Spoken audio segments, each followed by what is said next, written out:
في يوم من الأيام سألت المعلمة طلابها: يا أولاد، شو حابين تصيروا لما تكبروا؟ الطالب الأول رفع إيده بحماس وقال: أنا بدي أصير رائد فضاء يا أبلة.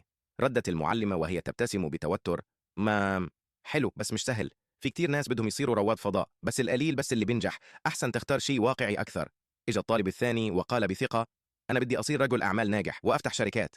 المعلمة نظرت له من فوق لتحت وقالت: مع قدراتك الحالية يمكن تكون كاشير أو تشتغل ببقالة، خليك واقعي حبيبي.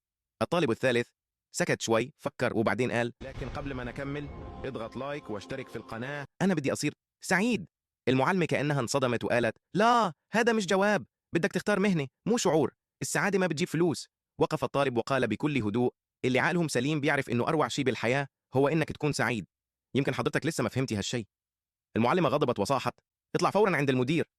مرت السنوات، المعلمة كبرت وتقاعدت وقضت شيبتها في دار مسنين بسيطة عمرها 63 سنة.